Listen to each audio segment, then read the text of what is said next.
자, 첫 번째 이슈부터 저희가 소개를 해드리겠습니다. 역시 A매치 주간이었으니까 A매치 이야기부터 하고 넘어가야 될 것 같은데요. 홍명보호 원정 2연전 소득, 손톱 3백, 그리고 카스트로프, 옌스 카스트로프 선수까지 저희가 한번 이야기를 나눠보도록 하겠습니다. 일단 총평부터 하고 좀 넘어가야 될 것 같은데요. 다들 뭐 좀 비슷한 생각이지 않았을까 싶은데 좀 어떻게 보셨습니까? 총평이요? 네. 이제 사실 한마디로 요약하기는 좀 힘들고 어차피 뒤에 얘기 많이 할 거니까 뭐 다 요약하진 못하더라도 생각나는 말을 하면 괜히 슈퍼스타가 슈퍼스타인 게 아니다. 손흥민이 왜 슈퍼스타인지 보여줬다. 네. 이런 생각했습니다. 저는 축구란 정말 어려운 것이구나. 사실 뭐 작동하는 전술적 시스템이 지난 동아시안컵과 다르지 않았지만 거기를 채우는 선수들을 바꾸면은 이렇게 경기 퀄리티가 달라질 수 있다. 라는 생각이 들었고, 멕시코전, 우리가 A매치에서 멕시코를 상대로 한 번도 승리한 적이 없어서 이번엔 드디어 이거를 깨나, 그것도 사실상 원정 그들의 안방에서 이걸 깨나 싶었는데 그게 이루어지지 못한 점은 아쉽고요. 제가 2014년 1월 2월에 그 홍명보가 그 프리시즌 K리그 오프 시즌을 맞아가지고 그때 전지훈련을 간 적이 있었어요. 그때 월드컵 데뷔. 미국에서 샌안토니오에서 멕시코랑 붙고 LA 가서 미국이랑 붙었는데 둘 다 완패했었거든요. 그에 비하면 11년이 지나서 지금은 부쩍 성장했구나. 장족의 발전이다. 장족의 발전을 했구나. 11년 만에. 11년 만에. 네. 11년 만에 드디어 스텝업을 한 홍명보 감독. 네. 이렇게 봤습니다. 그래서 사실 국가대표 축구 대표팀, 뭐 특히 이제 홍명보 감독이라든지 대한축구협회에 대한 그런 비판의 여론들이 굉장히 좀 비등한 상황이기 때문에 이번 평가전 결과들에 대해서도 사실 좀 여러모로 비판적인 시각들이 좀 준비가 돼 있었는데 결과가 좀 잘 나오다 보니까 잘 나온 부분에 대해서는 또 다 인정을 하면서 또 잘한 건 잘했다고 또 칭찬을 하면서 그렇게 정리를 해야 되는 부분이 있지 않나라는 생각이 드는데요. 예. 조원희님께서 기억을 하고 계시는군요. 0대 2패, 0대 4패 네. 이렇게 이제 11년 전에 결론이 나왔었다라는 그런 기억을 또 해주셨습니다. 맞아요. 미국한테 0대1로 졌었고요. 멕시코한테 0대4로 졌었습니다. 예, 그래서 뭐 이번 2연전 같은 경우에는 백3를 본격적으로 플랜 A로 사용을 하기 시작하면서 홍명보 감독이 이제 북중미 월드컵 본선에서 어떤 골자를 가지고 일단 접근을 할 것인지 그 틀을 우리가 확인을 할 수가 있었고 그 틀 속에서 어떤 축구를 할 것인지에 대해서 어느 정도의 힌트를 우리가 좀 읽을 수가 있었던 것 같은데요. 그쵸. 뭐 서우호정 기자가 우리 방송에서 늘 얘기하시는 것처럼 이제 3-4-3보다는 3-4-2-1에 가깝다. 이 두 개의 포메이션을 다르게 부르는 건 단순한 이제 숫자 노름이 아니고 이선 자원들의 성향이 다르다는 거죠. 3-4-3이면 양쪽이 아예 윙어 성향이다. 네. 측면 공격을 아주 죽어라 판다. 뭐 이런 느낌이고 3-4-2-1이면 조금 더 중앙 지향적인 공격형 미드필더를 기용한다라는 느낌인데 그래서 이번에는 이선에 첫 번째 경기가 선발이 왼쪽이 누구였죠? 이재성 이동경이었고 두 번째 경기가 이강인 배준호로 시작했고요. 손흥민 선수는 첫 번째 경기 스트라이커, 두 번째 경기는 이제 이선 이렇게 왔다 갔다 하면서 선발력 교체를 오가면서 뛰었고 뭐 여러모로 사실 뭐 이제 천천히 얘기하겠지만 경기력이 이 대형에서 요구되는 것들을 충분히 다 했냐라고 물어보면 사실 저는 그렇다고 생각하지는 않고요. 왜냐면 결과는 좋았지만 미국 상대로 뭐 사실 밀렸잖아요. 멕시코 상대로도 밀린 시간대가 있어서 골을 먹은 거지 엄청 잘했는데 운 없어서 한 골 먹었다 이게 아니란 말이죠. 그래서 사실 내용은 뭐 다듬어야겠지만 그래도 사실 또 안 좋은 내용일 때도 승리를 할 수 있는 게 선수비 후역수비 가능한 대형들이기도 하니까 그런 면에서는 또 좋은 점 봤다고 할 수 있죠. 저는 의미를 둔다라고 하면은 김정용 기자도 지난 10번의 우리의 3차 예선 경기를 할 때마다 지적을 했는데 뭔가 시도하는 게 없다. 네. 우리가 그 10경기 동안에 변화를 줘가지고 가져온 것이라고는 사실상 오연규하고 배준호를 기용을 해서 발굴했다라는 그 어떤 느낌? 그거 말고는 우리가 10경기에서 한 게 없었거든요. 근데 갑자기 홍명보 감독이 이번 미국 2연전에서는 이것저것 다양한 시도를 많이 했어요. 뭐 그것이 어떤 본인이 이번 그 9월 소집을 앞두고 기자가 얘기했던 검증이라는 키워드를 위한 하나의 그 뭐 실천인 건지 모르지만 저는 어쨌든 뭐 손흥민 선수를 최전방에 세우는 거 우리 저희가 지난주 방송에서 많이들 예상을 했었는데 그리고 또 쓰임새를 멕시코전처럼 다르게 가져가 보고 뭐 조합적인 부분에서도 충분히 변화를 가지고 간 그런 부분들 생각할 때는 그래도 여러 가지 시도를 했다라는 점에서는 긍정적 포인트를 주고 싶습니다. 네, 기존에 있었던 그런 A 매치들 홍명보호 같은 경우에는 특히나 이제 울산에 있었을 때 좀 안 됐었던 전형적인 U자 빌드업으로 좀 일관을 하다가 좀 실망스러운 결과가 나오는 그런 패턴들이 몇 경기가 좀 반복이 되는 그런 느낌이 있었다 보니까 야 이거 북중미 월드컵 본선 가가지고 이거 경쟁력이 있겠나라는 그런 걱정들이 사실 축구팬 사이에서 굉장히 많았었는데 네. 확실히 뭔가 좀 바뀌는 그런 지점들이 확인이 되다 보니까 그 점에 대해서 평가를 하면서 좀 넘어가야 되지 않나라는 그런 생각이 좀 드는데요. 약간의 뒷이야기를 하나 해드리면 홍명보 감독이 뭐 울산 팬들에게는 상처가 될 수 있지만 떠나기 전 즈음에서 많이 시도하려고 했던 것이 3백이었었어요. 예, 그것도 이제 이 3-4-2-1 형태였죠. 그리고 예. 그 3백에 약간 조현택 선수를 변형으로 넣어가지고 이제 구성해보는 그런 시스템을 한두 경기가 하다가 대표팀으로 튀었습니다. 네. 표현이 그런데. 그러니까 홍명보 감독도 그 3백에 대한 어떤 아이디어를 그전에도 갖고 있었지만은 3차 예선에서는 이제 그거를 가감하게 시도하기에는 본인도 좀 어떤 표현으로 하면 후달렸던 거죠. 네. 이거는 진짜 부담이 있다 보니. 그 살얼음판 승부고 하나 잘못 디디면은 진짜 골로 갈 수도 있기 때문에 그랬는데 뭐 이제는 본선행이 확정되어져 있는 상황에서의 지금 이제 9월, 10월, 11월 내년 3월까지 8경기 동안에 아마 이 3백을 중점적으로 활용하지 않을까 싶습니다. 네, 저희 뭐 유튜브 댓글에서도 뭐 선수 발탁에 대해서 변화가 필요하다, 뭐 그렇게 큰 변화는 필요 없다 이런 댓글들이 좀 서로 오가고 있는데요. 변화들이 분명히 있었고 그 변화들 중에서 역시나 가장 눈에 띄었던 거는 옌스의 그 발탁과 실체를 봤던, 그러니까 옌스가 우리 대표팀에서 뛰었을 때 이런 활용도가 있구나라는 것을 볼 수가 있었다라는 그런 시간임에서 좀 좋았던 면들이 분명히 있었던 것 같아요. 네, 첫 번째 경기는 같은 3-4-2-1인데 중앙 미드필더 조합을 이제 백승호, 김진규 뭐 굳이 분류를 하면 조금 더 이제 기술 쪽인 선수들로 구성을 했고, 두 번째 경기는 박용우와 옌스. 박용우 선수에 대해서는 그냥 종합적으로 다 꽝이다라고 생각하시는 축구팬들 많이 계시지만 아무튼 이제 기용한 의도를 짐작해 볼 때는 수비형 미드필더 중에 제일 체격 조건이 좋은 박영우랑 네. 제일 활동 범위가 넓고 전투적인 옌스로 이제 두 번째 경기는 좀 수비적이고 신체 능력 위주의 조합, 이렇게 조합의 컨셉을 갈랐다고 할 수 있는데, 첫 번째 경기 같은 경우에는 옌스 선수가 뭐 감기 기운이 좀 있고 몸이 안 좋았다고 그래요. 그러니까 시차가 처음이잖아요. 이런 장기적인 시차가 처음이죠. 독일에서만 줄창 축구에 왔는데, 그래가지고 이거 뭐야 몸이 왜 이러지 이러면서 첫 번째 경기 좀 힘들었던 것 같고, 그래서 사실 첫 번째 경기에 옌스가 선발로 안 나와서 약간 좀 왜 안 쓰지라는 그런 생각을 저는 맨 처음에 명단 봤을 때 그런 생각 딱 네, 들었어요. 역시 많이 홍명보는 들었죠. 보수적이야. 변화를 싫어해. 불러놓고 쓰지도 않으면서. 많이들 했죠. 예. 그랬는데 이제 두 번째 경기엔 옌스가 나왔고, 예. 옌스 카스트로프 선수는 뭐 늘 저희가 또 이것도 여러 번 말씀드린 부분이지만 이 대형에 이론적으로 가장 잘 맞습니다. 예. 왜냐하면 선수비 후역습을 3-4-2-1을 할 때 많이 하게 되는데, 선수비를 계속 지키는 수비, 되게 보수적으로 뺏는 수비 말고 막는 수비 있잖아요. 그렇게만 수비를 하면 선수비 다음에 후역습으로 못 넘어가요. 왜냐하면 상대가 크로스나 스루패스 할 때까지 기다렸다가 실수하면 그거 줍는 수비로는 이미 공격의 마무리를 상대가 다 하고 백코트를 이미 하고 있는 상황에서 우리가 공격을 시작하게 되기 때문에 공격의 스타트 시점이 늦고 너무 뒤거든요.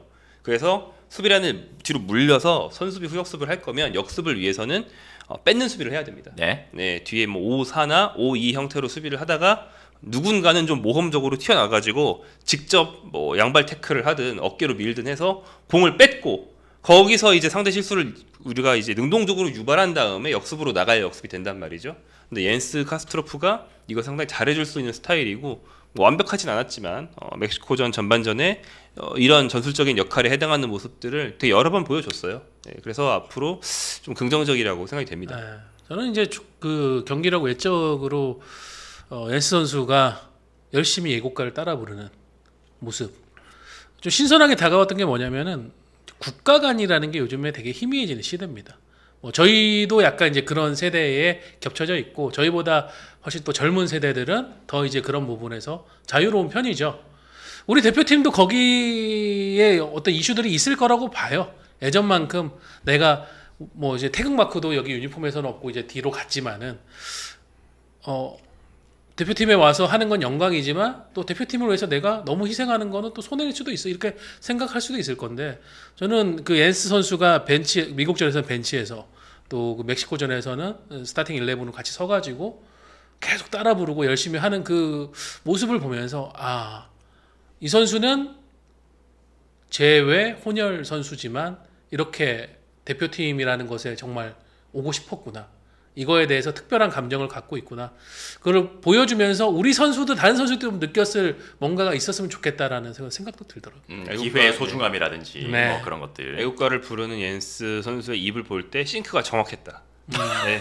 그렇죠. 100% 가사를 다 한 건 아니지만은 본인이 되게 많이 듣고 노력했다. 연습하고 노력했다라는 그런 측면이 느껴지더라고요. 예, 어머니가 그 아들이 출전하고 뭐 이렇게 이제 국가대표 유니폼을 입고 서 있는 모습을 보면서 많이 울었다. 이런 이야기도 저희가 봤었는데 확실히 뭐 그 옌스 카스트로프 선수의 그 가족들에게도 굉장히 좀 의미가 있었던 그리고 한국 사회에도 좀 여러 가지로 좀 시그널이 될 수 있는 그런 선발과 활약이 아니었나 그런 생각이 좀 드는데요.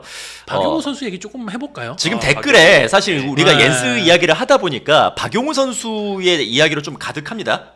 안 그래도 저희가 얘기를 할 예정이긴 했는데 좀 차제히 얘기가 나왔으니까 사실 예. 대표팀의 전통이에요. 우리가 좋은 경기를 해도 항상 한 명의 타겟이 필요합니다. 그러니까 욕바지가 네, 필요한 욕바지. 거죠. 예. 아주 오래전에는 고 유상철 선수가 그랬고 홈런왕 유상철이라는 네. 플래시 게임이 있었다. 그렇죠. 그 졸라맨 나와가지고 하는 그 게임 아니었습니까? 맞나? 유상철을 조종해서 슛을 네. 넣어야 되는 게임인데 네.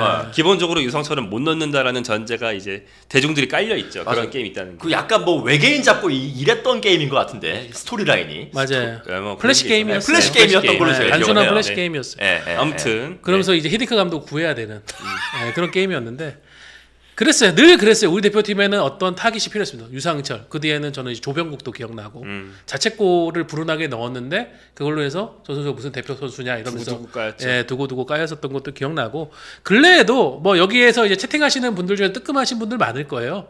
뭐 장현수라든가 저는 황인범도 벤투 감독 초기에 이제 욕 엄청 먹었죠. 욕 엄청나게 먹었죠? 먹었습니다. 예, 예. 제가 그때 SNS에다가 왜 벤투 감독이 황인범을 기용할까 내 나름대로의 추론을 길게 쓴 적이 있었는데 앞으로 무지하게 달렸었어요. 축구도 모르는 게 기자라고 막 이러면서.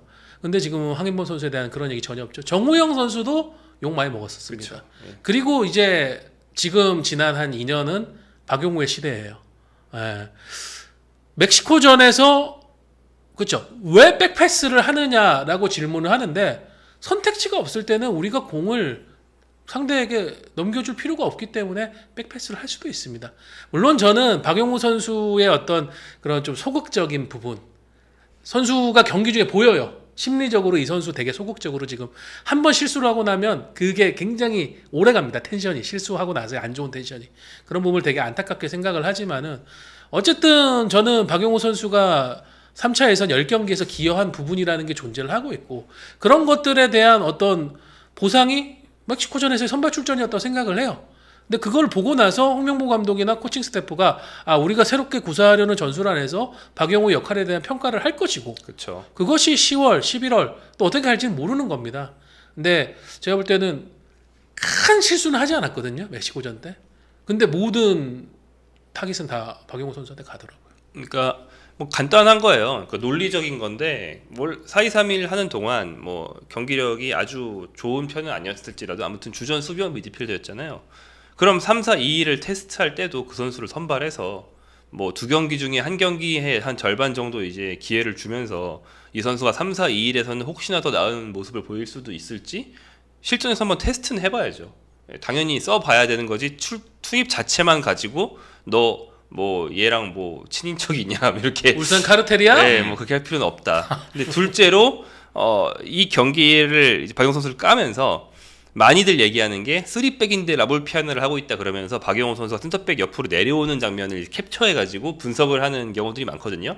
근데 경기들 보셨을 텐데 박용호 선수는 이날 상당히 의식적으로 그런 것 같은데 엄청 올라갔어요. 네, 전진 많이 했어요. 내려가는 빈도보다 올라가는 빈도가 훨씬 많았어요. 그게 사실 몸에 뱀 선수가 아님에도 불구하고 노력을 엄청 한 거죠.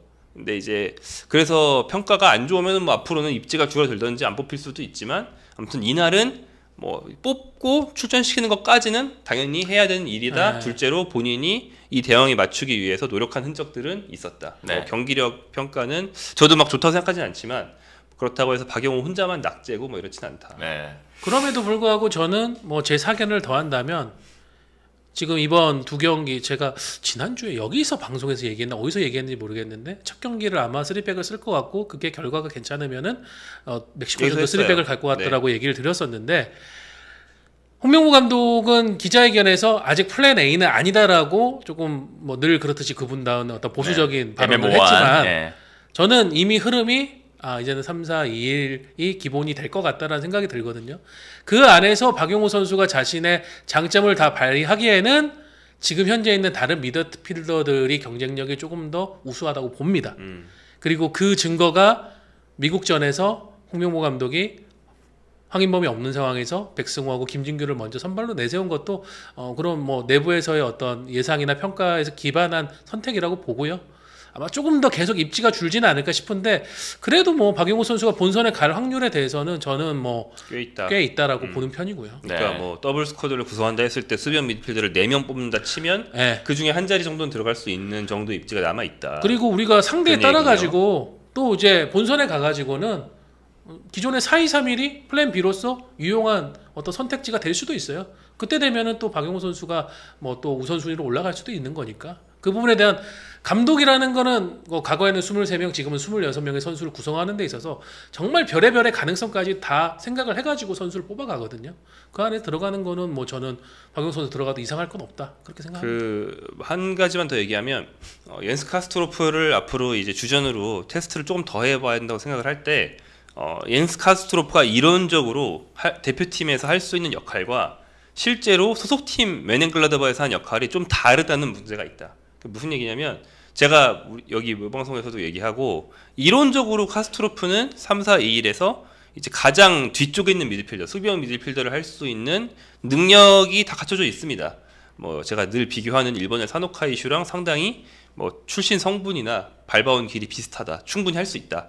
근데 문제는 소속팀에서 이거를 꾸준히 제일 뒤에 있는 수비형 미드필더 해본 적이 별로 없고 지금 메넨글라드바흐에서 주로 교체 위주로 뛰고 있긴 하지만 교체 투입됐을 때도 수미가 아닌 조금 더 올라간 8번이나 뭐 이런 데서 뛰거든요. 그러니까 6번이 아니라는 거죠. 이 선수의 그런 이미지가 6번이라는 이미지가 있다라고 저희가 방송에서 한번 얘기를 했었는데 6번의 능력을 다 갖추고 있는데 소속팀에서 6번으로 뛴 경험이 너무 적어서 소속팀에서 그렇게 안 뛰는데 가끔 부르는 대표팀에서만 그거를 조련시킬 수는 없다. 만약에 옌스를 주전으로 쓸 거면 옌스 옆에 다른 6번이 있어야 되는데 그걸 이제 뭐 백승호나 김진규는 뭐 좀 더 8번인 것 같고 백승호 옌스 이런 식으로 구성을 해서 옌스가 막 올라가려는 성향을 이제 자제를 못하면 백승호가 뒤에서 이제 쓸어준다든지 뭐 혹은 뭐 황인범 옌스가 두 명의 8번으로 기능이 되는지를 본다든지 확인해봐야겠죠. 근데 만약에 3-4-2-1을 냈는데 6번이 여전히 필요하다? 그러면 대표팀이 그냥 전형적인 6번이 아직도 박용호밖에 없어요. 스타일상. 맞아요. 박용호 아니면 박진섭이에요. 그 대체를 마련을 아직 못했다는 거죠. 네. 그런 문제가 있다. 박용호하고 친하냐? 안 친해요. 연락처도 없어요. 박용호 선수하고. 박용호 선수랑 친할 수가 박용호 있나? 선수보다 친한 다른 국가대표 선수들이 훨씬 많습니다. 그러니까 기량이 만족스럽지 않지만 해당 포지션, 그러니까 6번이라는 역할에 박용호를 넘는 선수가 발굴이 되지 않았다 이런 얘기죠. 나머지가 다 8번이다 아깝게도. 그러니까 6번 위치에 있는 선수는 항상 많은 패스를 받고 많은 패스를 방출할 수밖에 없어요. 모든 지표를 봐도 그래요. 그 자리에 있는 선수가 제일 많이 받습니다. 그러다 보니까 두드러지고 저는 박용호 선수의 가장 큰 문제가 뭐냐고 하면은 공을 빼앗기고 나서의 리액션이 좀 느리다. 맞아요. 그래서 저는 발이 느리다에는 동의하지 않아요. 그 공을 뺏긴 뒤에 리액션이 좀 느린 선수예요. 이게 그리고 그 3-4-2-1에서 더 치명적이에요. 네, 그래서 그게 저도 3-4-2-1에서는 박용호 선수가 다른 선수들에 비해서 경쟁력이 다소 떨어질 수밖에 없는 상황으로 갈 거라고 보지만 그래도 우리가 나중엔 또 그럴걸요? 야 무슨 3-4-2-1 플랜 A 하나만 준비했냐? 다른 것도 준비해야지.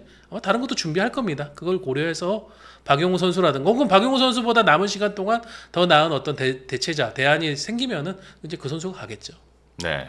그러니까 뭐 사실 장점만 있는 선수도 없고 단점만 있는 선수도 뭐 2레벨에서는 없다고 저는 생각을 하는데, 그러니까 이제 이 선수가 발탁이 되고 쓰임이 있다라는 것은 뭐가 됐든 간에 그 장점의 크기가 크든 작든 특정한 그 쓰임새가 있다라는 것이고, 서우정기자도 방금 전에 얘기를 했다시피 한 가지만 가지고 이제 또 준비를 할 수는 없기 때문에 박용우 선수만의 그 뭔가 장점을 또 생각을 하니까 계속 좀 그런 쓰임이 있다고 저는 생각을 하는데요. 네, 뭐 박용우 선수에겐 그만해도 될 것 같은 게, 사실 뭐 실드를 치는 게 아니고 뭐 장단인 게 있다고 이제 분석을 하는 건데, 다 욕할 때 장단이 있다고 분석만 해도 상대적으로 니들은 실드 치는 놈들이라고 보이기 때문에 그만해도 될 것 같습니다. 우리는 할 얘기 다 했으니까. 길어지면은 실드로 보입니다. 그렇죠. 뭐 이미 그렇게 보고 계신 분들도 계신 것 같은데, 여튼간에 저희의 생각을 한번 얘기를 해드렸습니다. 박용우 선수는 그래서 뭐 본선까지 뭐 다른 선수라고 좀 경쟁을 해가면서, 물론 또 이제 본인의 경쟁력이라든지 쓰임새 같은 것들을 남아있는 시간 동안 또 검증을 해야 되는 것이고, 뭐 이 선수를 무조건 주전으로 써야 된다 이런 얘기도 아니고, 다른 더 좋은 자원들, 더 좋은 조합들이 있으면 당연히 그 조합이 플랜 A로 가야 되는 거니까, 그건 한번 또 저희가 경기를 보면서 한번 지켜봐야 될 것 같습니다. 그리고 이제 다른 부분들에 대해서 이제 이야기를 해봐야 될 것 같은 게, 백3로 바뀌었으니까 그 수비 라인의 조합이라든지 윙백의 그런 문제들에 대해서도 또 이야기가 좀 나오는 것 같아요. 윙백은 김문환 선수가 그 4명이 있죠. 오른쪽에 설령우, 김문환, 왼쪽이 이제 이태석, 누구냐? 그 이명재, 그리고 이제 교체 투입되면서 정상빈, 이렇게 5명이 좌우에서 다 테스트를 받았다고 할 수 있는데, 저는 뭐 이번 2연전 통해서 뭐 예전보다 이라면 이제 김문환, 김문환 선수가 원래도 3백에서 잘 할 수 있는 스타일의 소유자고, 둘째로 이 선수의 고점은 월드컵 주전입니다. 카타르 월드컵 주전이라는 고점이 있는데, 그 고점을 프로에서 꾸준히 보여주질 못하고 조금 이렇게 기복이 있잖아요. 그러니까 한 경기 한 경기 기복이 아니고 장기적으로 좀 좋았던 시기, 안 좋은 시기가 좀 오락가락 하는데, 뭐 좋기만 한 시기에 월드컵을 맞는다면 이 선수 또 주전할 수 있는 선수라서 또 이제 3백 잘 맞고요. 그래서 좀 김문환 선수 좀 인상적으로 봤습니다. 네. 거기다가 이제 뭐 사실 역시나 또 눈에 띄는, 그리고 항상 이야기가 많이 나오는 선수도 있었는데, 그 이강인 선수의 활약에 대해서 또 이야기가 좀 있었습니다. 이강인 선수가 이제 선발로 나와서 막 거의 사실상 풀타임을 뛴 멕시코전 때 굉장히 비판을 많이 받았죠. 비판의 주된 내용이 이거 봐라, 벤치에서 주로 경기를 소화를 하니까 경기 감각이 뚝 떨어져가지고 오만 실수를 다 한다라는 얘기가 여론이 없지 않았어요. 오영규 선수의 득점을 위한 패스를 넣어주기 전까지 계속 나왔습니다. 빨리 이강인 팔이 떠나야 된다. 근데 뭐 저는 배경을 보면은 일단 이강인 선수는 이번에 소집하고 나서 발목 상태가 좋지 않아가지고 미국전 전날 훈련부터 이제 합류를 했고요. 공 돌리다가 발목 접질렸다. 그래요. 그렇게 해가지고 이제 몸을 끌어올려가지고 멕시코전에 나와가지고 경기를 했는데, 근데 저는 이강인 선수 위치에서의 턴오버에 대해서 아쉬움이 있을 수 있지만, 지금 3-4-2-1에서는 이강인 선수가 이전보다도 조금 더 전진하고 조금 더 중앙으로 쏠려가기 때문에 그 위치에서의 패스의 성공 확률은 낮아지는 게 당연하다고 봅니다. 거기서도 이강인 선수가 막 80몇 %, 90몇 %의 패스를 하면은 정말 그건 대단한 일이지만, 그리고 사실 공격적인 패스라는 게 그 오영규 선수의 득점으로 이어진 그런 패스 한 방을 10개 중에 한 번 보여주면 전 되는 거라고도 생각을 하거든요.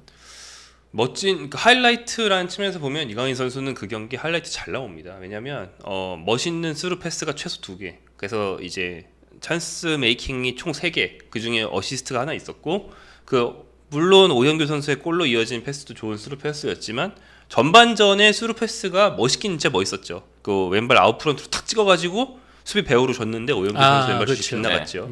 그거는 뭐 진짜 클래식 플레이메이커들의 하이라이트 영상에 나올 법한 그런 패스였는데, 저는 이강인 선수는 이제 그 이상의 능력이 있기 때문에 경기를 풀어가는 방식에 대해서 굉장히 아쉬웠는데, 뒤로 내려가서, 그러니까 경기 안 풀리면 내가 플레이메이커니까 뒤로 내려가서 이제 3-5-2처럼 만드는 거죠. 중앙 미드필더 자리까지 내려가서 공을 풀어줍니다. 근데 문제는 공을 받고 볼키핑이 늘 길어요. 근데 간결하게 주고받으면서 올라가서 다시 빈 공간에서 공을 받고 여유 있는데 다시 공을 받고 경기를 시작해야 되는데 일단 볼키핑을 한다. 그럼 그게 성공하거나 사실 실패해도 이강인 선수는 파울을 많이 얻어내서 아예 공을 빼앗겨서 위기가 되는 경우는 별로 없긴 하거든요. 하지만 더 현명한 경기 운영이 존재하는데 그것을 하지 않고 발재간을 좀 많이 부리는 그게 좀 아쉬웠습니다. 뭐 그 발레를 보여주는 게 이재성 선수고요.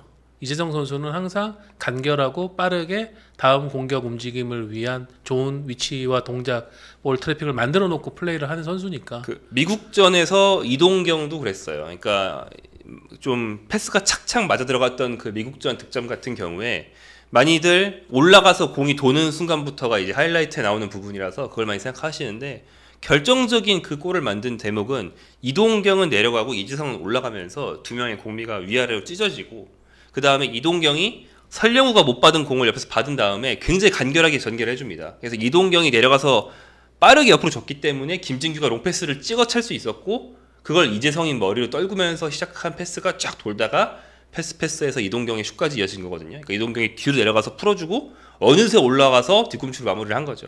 간결하게 처리하고 다시 올라가서 받으면 되는데 받고 일단 키핑. 내가 2명 뚫으면 일단 그만큼 우리 팀이 이득 보는 거니까 2-3명을 달고 다니겠어. 이게 영웅의 마인드긴 하지만 영웅의 마인드를 버려도 된다 생각합니다. 네. 근데 사실 이강인 선수가 뭐 그런 분석도 있더라고요. 홍명보호에서의 이강인이 공격 포인트가 확 줄었다. 클린스만 감독 시절에 비해 가지고. 그런가? 예, 뭐 클린스만 감독 시절에 너무 많이 좋았을 때 했죠. 너무 많았으니까. 예. 근데 그때도 보면은 이강인 선수가 경기 중에 뭐 볼을 잃어버리거나 이런 상황이 반복되다가 결국은 중요한 클러치 상황에서 본인의 기술을 발휘하면서 해결을 해줬던 걸로 저는 훨씬 많이 기억을 하거든요. 그래서 뭐 근데 저는 그 클래스는 분명히 탁월하다고 생각을 하고 우리 대표팀도 그 부분을 그럼 어떻게 우리가 잘 활용해야 되나라는 답을 찾고 있는 과정인 거지. 지금 뭐 많은 분들께서 빨리 파리를 떠나야 된다. 이강인은 애초부터 과대평가된 선수다라는 의견은 뭐 저는 글쎄요라고. 이강인의 툴은 뭐 당연히 탁월하죠. 그거는 뭐 부정할 수 없고. 그러니까 주고 받고 올라가서 다시 받고 이것만 저는 사실 몸에 아주 뵐 정도로 하면 이게 사실 대표팀에서만 그런 게 아니고 파리 생제르맹에서 요구하는 바도 비슷해요. 그렇게만 하면 솔직히 파리 생제르맹에서 훨씬 많이 뛸 수 있을 것이다. 똑같은 능력치, 지금도 이미 능력치가 출중한 이강인인데. 예, 제가 사실 작년에 파리 생제르맹 경기 1년 동안 중계 전 많이 경기를 하셨죠. 제가 다 네. 했었고 이강인 선수 경기를 아마 제일 많이 다루면서 이제 본 사람일 텐데 말씀하신 포인트가 그게 맞아요. 사실 이제 특히나 후반기 같은 경우에는 이강인 선수가 파리에서 밀려 있는 것이 많이 보였었고 이제 나왔을 때 파리 생제르맹의 뭐 경기 템포라든지 경기력 자체가 후반기에 워낙에 좋았으니까 챔피언스리그 우승도 했지만은 일단 경기력 자체가 워낙에 좋았는데 이강인 선수가 나왔을 땐 그 템포 자체가 좀 떨어지는 느낌은 있긴 있었거든요. 근데 그럼에도 불구하고 이강인 선수가 재능이 없다라든지 뭐 과대평가가 됐다라든지 재능 언제 보여줄 건데 슈퍼컵에서 그 흐름을 바꿔주는 그런 엄청난 골을 넣어줄 수가 있는. 파리 생제르맹 로테로만 뛰어도 전성기 박지성이랑 같은 입지예요. 그래서 저는 그거는 조금 과한 비판이 아닌가라는 생각이 듭니다. 아니 우리 대한민국을 대표하는 그 애틀레티코 마드리드의 팬으로서 뭐 많은 팬들이 그러면 이적을 해라. 애틀레티코를 갔다. 그러면 이강인 선수는 주전이 보장이 됩니까? 그렇지도 않죠. 어디를 가든 축구에서 어디를 간다고 해가지고 주전이 보장되는 클래스의 선수는 우리나라 역사상은 정말 한두 선수밖에 없죠. 차범근, 손흥민. 네. 근데 뭐 여튼 이번에 어시스트도 했고 그 사실 저는 그렇게도 생각해요. 이번에 이강인 선수 경기 보다가 그 생각이 들었어요. 손흥민 선수가 이강인 선수 딱 그 나이 때 유럽에서 한창 잘하고 있는데 대표팀 오면 그 경기력을 못 보여주던 나이예요. 그 대표팀에서 조금 더 많은 짐을 짊어지고 간결하게 풀어주고 또 이제 더 중요한 순간에 힘을 몰아쓰고 이런 플레이를 대표팀에서 좀 더 현명하게 해야 되는 환경이라는 게 있는데 손흥민 선수가 딱 지금 이강인 선수 나이 때 대표팀 오면은 토트넘에서만큼 못한다라고 욕 좀 먹던 시기거든요. 근데 이제 그걸 좀 겪고 있는 게 아니냐. 왜 득점 안 하냐? 왜 계속 이타적으로 옆으로 패스하냐? 측면에서 볼 끌다가 옆으로 주고 아니면 슛 늦게 해서 수비 맞춘다. 이거 가지고 손흥민 선수 욕먹던 시기 있어요. 지금은 까마득해가지고 많이 잊어버리셨겠지만 그게 딱 지금 이강인 선수 나이예요. 그런 생각이 들었습니다. 김정용 저 사람 이강인 뽕 있습니까? 내가 그 누구 뽕도 없는 거 같아요. 우리가 없는 거 같아요. 제가 알기로는 누구보다 시크한 사람입니다. 절대 누구 내가 어떤 선수에 대해 이 친구는 손흥민 뽕도 없는 선수예요. 우리는 그래도 손흥민 뽕이라도 있지. 내가 언제 박지성이랑 이강인의 위상이 동급이라고 그랬지? 예, 저도 뭐 이강인 선수가 가지고 있는 툴 자체가 뭐 한국 선수들 다른 선수라고 비교해가지고 본인만이 보여줄 수 있는 그런 툴이 가장 확실한 선수 중에 한 명이 이강인이라고 생각을 하기 때문에 이 선수는 그렇습니다. 좀 우리가 지켜보면서 향후에 이제 우리 축구를 좀 이끌어줘야 되는 선수로 좀 그렇게 생각을 해야 되지 않나라는 생각은 듭니다. 이제 대표팀에서 그 좋은 능력을 더 발휘해야 된다. 예, 뭐 예. 이런 얘기를 길게 한 거죠. 예. 네. 그리고 이번 두 번의 평가전에서 역시 또 손흥민 선수가 굉장히 또 좋은 모습을 보여주었습니다. 골도 기록을 하면서 특히나 이제 멕시코전에서의 그 골키퍼 머리 위쪽을 바로 이제 질러버리는 그 골이 정말 인상적이었던 그런 모습이 있는데 사실 좀 여러모로 아쉬웠던 건 있어요. 이게 그 A 매치 시작하기 전에 난데없이 주장 교체설 같은 것들이 불거지면서 이게 뭘까 하는 그런 의구심이 저도 좀 있었는데 역시 뭐 좀 그 실력으로 보여준 것 같은 그런 두 경기였습니다. 예. 홍명보 감독이 항상 그런 걸로 점수를 까먹는 게 안타까워요. 예. 이번 A매치 2연전 뭐 비판할 요소도 있고 지적할 요소도 있지만 전체적으로 볼 때는 역대 어느 대표팀도 원정 2연전 평가전 먼 곳으로 가서 거둔 성과 중에서 탁월했다고 보는데 그 부분에 대한 평가가 계속 전화되는 것도 결국 소집 전에 가진 기자회견에서 던진 그 화두 때문이잖아요. 쓸데없는 소리를 하셔서. 네. 그렇죠. 예. 결국은 저는 갈 것 같아요. 월드컵까지 손흥민 선수가 주장을 갈 것 같아요. 굳이 흔들 이유가 있을까? 라는 거죠. 이게 뭔가 문제가 있다면 그럴 수도 있겠으나 이걸 뭐라고 그게 해야 돼요? 있을까요? 흔들려는 마음이 있었던 것인지 예. 아니면 표현이 모든 사람들로 하여금 저거는 흔드는 것밖에 안 되는데 라고 하는 표현을 쓰는 것인지 네. 안타깝습니다. 예. 손흥민 선수는 그리고 이 전술 변화가 뭐 경기 보셔서 아시겠지만 다들 정말 잘 맞습니다. 예. 이 전술이 손흥민한테 아주 잘 맞는다. 최고로 맞아요. 잘 맞는다. 그 스트라이커든 이선이든 이게 중요한 게 아니고 그 공격진이 4-2-3-1보다 3명으로 줄어 있잖아요. 3-4-2-1이니까. 그리고 뭐 숫자만 4대3인 게 아니고 4-2-3-1에서는 윙, 공미, 스트라이커 딱 있어가지고 자기 영역이 딱딱 있고 다 분업인데 3-4-2-1은 다들 능동적으로 막 포지션 바꾸면서 움직여야 되거든요. 이런 플레이를 손흥민 선수가 가장 활기차고 능숙하게 소화하고 있었고 손흥민 들어오면 경기 흐름이 확 바뀌잖아요. 예, 시원시원하게.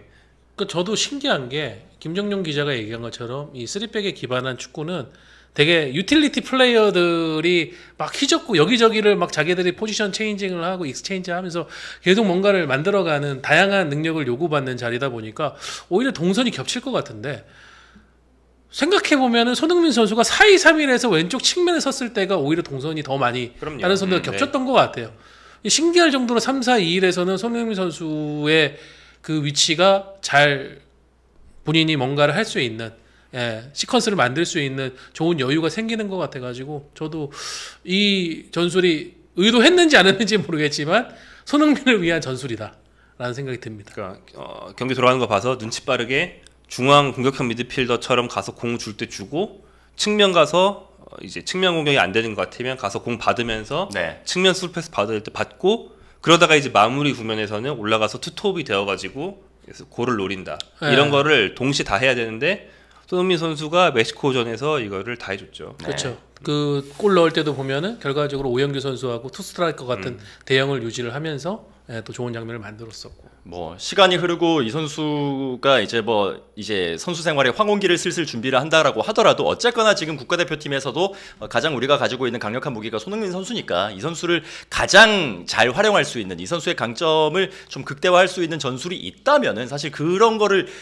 만들어야 하는 게 어떤 국가대표팀이든지 중요한 작업이라고 저는 생각을 하고 뭐 그런 면에서 이번에 좀 손흥민 선수의 장점들이라든지 그런 활약상들이 잘 나온 것 같아가지고 뭐 활용법에 대해서는 좀 이런 이견들이 있을 수는 있겠습니다만 뭐 저는 뭐 괜찮게 끝났던 그런 두 경기가 아닌가 생각은 듭니다. 근데 뭐 저는 아마 김정용 기자가 여기에 대한 답을 해줄 것 같은데 가장 이제 중요한 3백의 어떤 운영 방식에 대해서는 저는 이거는 아직 갈 길이 되게 멀다라는 그런 느낌을 받았어요. 그러니까 전면적으로 위험이 너무 많이 노출되고 김민재 선수의 차력쇼에 너무 많이 기댄다. 그런 느낌이 들었습니다. 그렇죠. 이게 너무 이론적인 얘기를 하면 안 되니까 좀 간단하게 얘기를 하면 기본적으로 현대 축구는 수비를 8명이 있어야 수비를 구축할 수 있는 게 이제 기본입니다. 어느 팀이든 8명 아니면 9명이에요. 왜냐면 4, 4 이렇게 두 줄이 기본이기 때문이고 더 두고 싶으면 4, 1, 4 아니면 5, 4, 4, 5 이렇게 할 수는 있어요. 근데 줄이면 원래 안 됐거든요. 한 10년 전까지만 해도. 근데 요즘에 축구가 많이 발전해서 5, 2 이렇게 해도 되는 거예요. 5, 2를 하면 이제 5 앞에 2밖에 없긴 하지만 그 미드필드의 빈 공간 좀 부족한 공간을 5백 중에 누가 전진하면서 수비를 해주면 되거든요. 유동적으로. 그리고 그러게 역습에 좋아요. 왜냐면 뒤에서 머물러서 기다리는 게 아니고 올라가면서 쪽내는 수비다 보니까 5, 2로 수비할 때 오히려 역습기가 많이 납니다.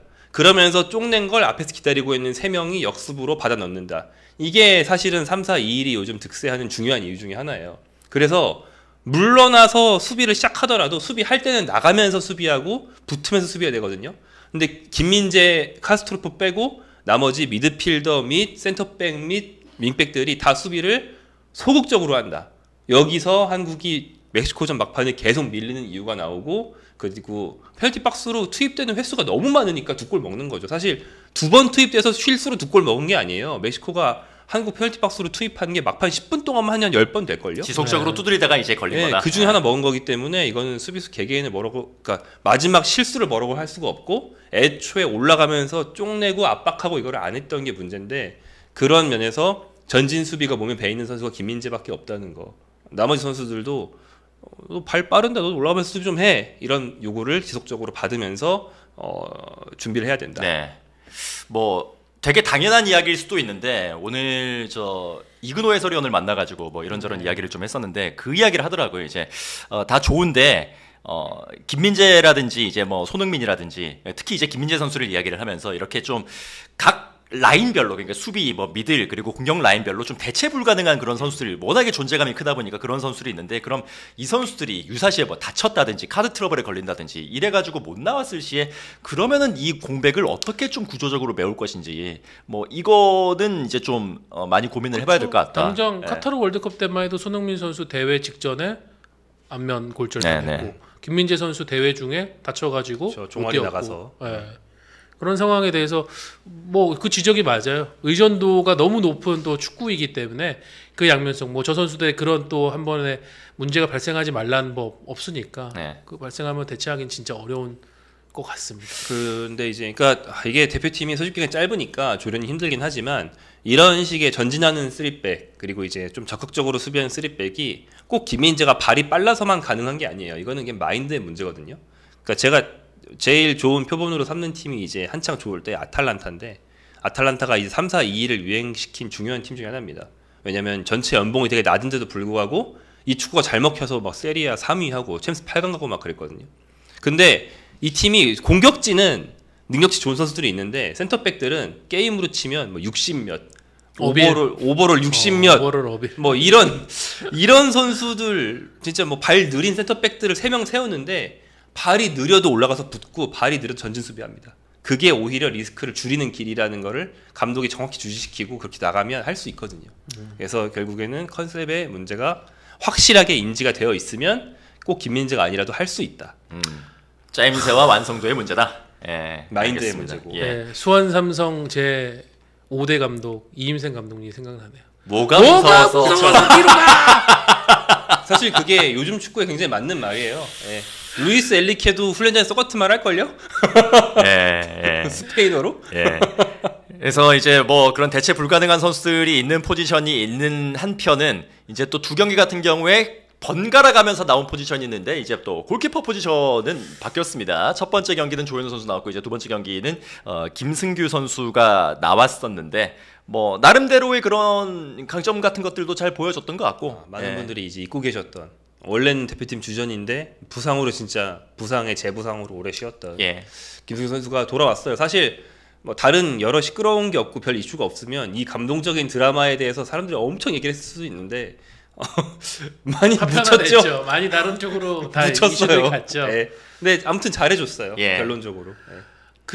그래요. 저는 김승규 선수에 대해서 예를 들어 저 골키퍼 빌드업 원툴 아니야? 세상에 어느 골키퍼를 아니에요. 빌드업 예, 원툴로 예, 씁니까? 아니에요. 예, 빌드업이 좋다고 골키퍼를 쓰는 그 세상에 어느 감독도 어느 골키퍼 코치도 그럴 리는 없을 거고요. 그리고 김승규 선수는 항상 최고 레벨의 국내 한국의 골키퍼들 중에 최고 레벨의 선방을 보여주는 선수고요.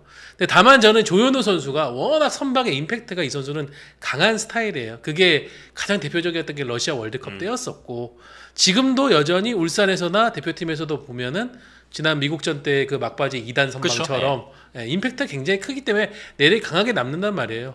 근데 김승규 선수도 멕시코전에서 무려 슈팅을 16개를 맞았어요. 16개가 날아왔습니다. 그 중에서 이제 사실 이 실점 다 궤적이 막을 수가 없는 궤적이었어요. 그 이윤재 골키퍼가 한 얘기 딱 하나 해드리면은 먹혀야 되는 실점은 막혀야 된다. 근데 먹지 말아야 될 실점을 안 먹는 게 그게 골키퍼다. 그 얘기를 했었거든요. 그게 골키퍼의 기본이라고 늘 저한테도 얘기했었는데 저는 뭐 그런 거라고 봐요. 예, 물론 조현우 선수가 먹힐 뻔했던 거를 막아낸 건 대단한 일이지만 김승규 선수나 조현우 선수나 백시장 한 장 차이라고 봅니다. 예. 네, 그래서 뭐 사실 서우정 기자도 얘기를 했지만은 두 선수를 비교를 하려고 하다 보니까 그리고 이제 조현우 선수의 그 장단점이 좀 그렇게 눈에 좀 띄는 편이다 보니까 상대적으로 비교를 하다 보니 조현우가 이쪽에 장점이 있다면은 김승규는 이쪽에 장점이 있고 반대로 이게 뭐 서로 갖고 있는 장점이 좀 다른 선수들이다라는 식으로 좀 비교가 됐던 것 같은데 네. 김승규 선수도 두 번째 경기에서 본인의 그 선방 능력들도 좀 보여준 것 같아서 좀 기분도 좋고요. 든든합니까? 그 정도 레벨의 골키퍼가 지금 동시대 계속 두 명이 존재한다라는 게 그리고 그에 또 못지않은 골키퍼들 이창근 선수라든가 이런 선수들이 뒤에 있다라는 게 우리가 적어도 골키퍼라는 포지션에서는 아무 걱정을 하진 않잖아요. 그렇죠. 예. 그러니까 김승규가 장기 부상이다. 김승규밖에 없는 시대다. 그러면 난리 난 거죠. 근데 조현우 선수가 그 기간을 혼자 굉장히 잘 메워줬고 네. 이제는 경쟁이 다시 돌아온 거죠. 네. 그래서 두 선수를 아마도 이제 아직까지도 다음 경기 뭐 10월달, 11월달 A매치에서도 계속 이제 좀 돌려가면서 테스트를 하지 않을까라는 그런 생각이 좀 드는데 본선에서 어떤 선수가 낙점이 될지도 한번 지켜볼 수 있는 관전 포인트가 될 것 같습니다. 저희가 이제 국가대표 얘기를 좀 길게 해봤습니다. 그러면 이제 K리그 이야기를 저희가 진행을 할 텐데 그 전에 저희 방송을 도와주고 계시는 또 고마운 주님들을 좀 소개를 해드리도록 하겠습니다. 주인님. 이번에도 또 이렇게 저희가 저희 앞에 제품들이 준비가 되어 있습니다. 바로 파파비오랩의 콜라겐 바다라는 제품이 되겠습니다. 저희가 계속해서 좀 소개를 드리고 있잖아요. 네. 가루가 아니라 알약 형태로 되어 있고 날리지 않고 그러기 때문에 이렇게 소리내는 악기로도 쓸 수 있다라는 그런 강점까지 이제 김정현 기자가 발굴을 했던 제품이 되겠습니다.